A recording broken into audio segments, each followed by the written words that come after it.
নমস্কার সবাইকে, আপনারা দেখছেন স্মার্ট নলেজ ইউটিউব চ্যানেল। তো বন্ধুরা, অনেকেই কিন্তু ফোন করে এবং হোয়াটসঅ্যাপ মেসেজ করে জানতে চেয়েছেন যে গতকালকে হিয়ারিং ছিল, এটা হিয়ারিং ডেট 7ই এপ্রিল। তো 7ই এপ্রিল কি হিয়ারিং হয়েছিল গতকালকে? এই আপডেটটি কিন্তু অনেকেই জানতে চেয়েছেন। তো বর্তমান আপডেট কি রয়েছে এই ভিডিওতে সমস্ত তথ্য পাবেন। অবশ্যই আপনার ভিডিও সম্পূর্ণ দেখুন, শেষ পর্যন্ত দেখুন। চ্যানেল নতুন অবশ্যই চ্যানেলটিকে সাবস্ক্রাইব করে দেবেন, সঙ্গে আলোচনা করে রাখবেন প্রতিনিয়ত যে কোনো সরকারি বেসরকারি সবার আগে চাকরির খবর আপডেট পাওয়ার জন্য। তো বন্ধুরা, আপনারা অনেক দেখতে পাচ্ছেন কেসের ডিটেলস, কেসের স্ট্যাটাস এখানে সমস্ত ডিটেলস রয়েছে। আপনারা দেখতে পাচ্ছেন first hearing date, next hearing date রাখা হয়েছিল 7ই এপ্রিল, মানে গতকালকে। কেসটি কিন্তু স্টেজ রয়েছে অ্যাসাইন ম্যাটার্সে রয়েছে, কোনো রকম অগ্রগতি হয়নি। দেন আপনাদের মান্থলি লিস্টে কয় লিস্ট রয়েছে, ঠিক আছে, ডেইলি লিস্টে ছিল, এখন বর্তমানে মান্থলি লিস্টে রয়েছে।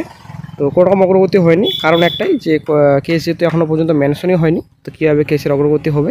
তো এখানে 7/4/25 হিয়ারিং ডেট রাখা হয়েছিল। তো অ্যাসাইনমেন্টের থেকে কেসটিকে রাখা হয়েছে। তো গতকালকে কি শুনানি হয়েছিল? তো বন্ধুরা, ব্যাড আপডেট এর আগেও আপনার সঙ্গে শেয়ার করে এসেছি, ব্যাড আপডেট, ঠিক আছে, যে কোনো রকম কিন্তু হিয়ারিং হয়নি। জাস্ট শুধুমাত্র কল লিস্টের যেটা ডেট, সেই ডেটে কিন্তু এখানে মেনশন করা হয়েছে 7/4/25 কল লিস্টে প্রকাশিত হয়েছে, মান্থলি কল লিস্ট, সেই ডেট কিন্তু এখানে দেওয়া হয়েছে। আর কোনো কিছুই নেই, কোনো গুরুত্বপূর্ণ আপডেট কিন্তু 7/4/25 তারিখে কিন্তু উঠে আসেনি। তো শুধুমাত্র মান্থলি কল লিস্টে প্রকাশিত হয়েছে, তার জন্য কিন্তু এই ডেট দেওয়া হয়েছে এখানে। তো এখন কথা হচ্ছে কবে কোর্টে কেসটি মেনশন হবে এবং কবে কোর্টে শুনানি হবে, কেসটি উঠবে, সেটাই কিন্তু এখন গুরুত্বপূর্ণ পয়েন্ট এবং গুরুত্বপূর্ণ ব্যাপার, ঠিক আছে। কবে উঠবে সেটাই কিন্তু এখন ব্যাপার। তো আলোচনা চলছে, খুব শীঘ্রই এই বিষয়ে কিন্তু আপনাদের সঙ্গে আপডেট শেয়ার করব অবশ্যই। তো বন্ধুরা, অবশ্যই চ্যানেলটিকে সাবস্ক্রাইব করে দেবেন। ফুটেজের সংক্রান্ত মামলা এবং আদার্স রিক্রুটমেন্ট, নতুন রিক্রুটমেন্ট নোটিফিকেশন এবং অনগোয়িং রিক্রুটমেন্ট নোটিফিকেশনের সমস্ত তথ্য, সমস্ত আপডেট আপনারা এই চ্যানেলেই পাবেন। অবশ্যই আপনারা চ্যানেলটিকে সাবস্ক্রাইব করে রাখুন এখনই। তো কেসের ডিটেলস বর্তমানে যা রয়েছে, আজ কোনো কিছু আমি বলতে চাইছি না, যেহেতু কোনো রকম আপডেট নেই। এর আগে যেটা আপডেট, সেম একই আপডেট রয়েছে। যেহেতু বর্তমানে এখন 26,000 চাকরি বাতিল নেই, সবাই এখন চিন্তিত, এবং এটা নিয়ে কিন্তু বর্তমানে এখন চলছে রাজ্যে 26,000 চাকরি বাতিল, এবং সামনে এদিকে আবার চলছে 32,000 চাকরি বাতিল, ঠিক আছে। তো বর্তমানে এখন কিন্তু চাকরি বাতিল হচ্ছে। তো বর্তমানে কি আপডেট আমরা আশা করতে পারি ফুটেজের সংক্রান্ত মামলা, যদিও এই কেস টোটালি কিন্তু আলাদা। তো যেহেতু 26,000 বাতিল বর্তমানে এখন চলছে, এই টপিক নিয়ে কিন্তু রাজ্যে কথাবার্তা হচ্ছে। এই মুহূর্তে কিন্তু কোনো রকম ফুটেজের সংক্রান্ত মামলার কোনো রকম আপডেট নেই। মাত্র কয়েকটি জেলা শুধুমাত্র বাকি রয়েছে, কেন জানি না এত লেট কেন করছে।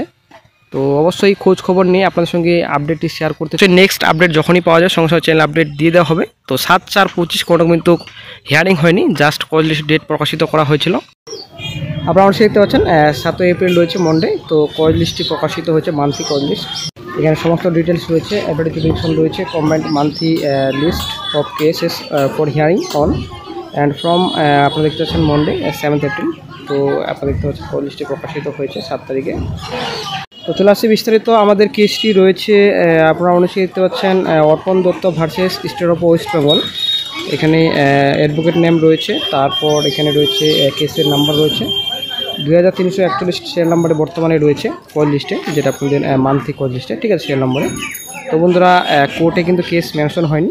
তো কোর্টে কেস যতদিন পর্যন্ত মেনশন হচ্ছে না ততদিন পর্যন্ত কিন্তু মান্থলি কল লিস্টে থাকবেই এবং কোনো রকম শুনানি হবে না। তো দেখা যাক কি গুরুত্বপূর্ণ আপডেট ভবিষ্যতে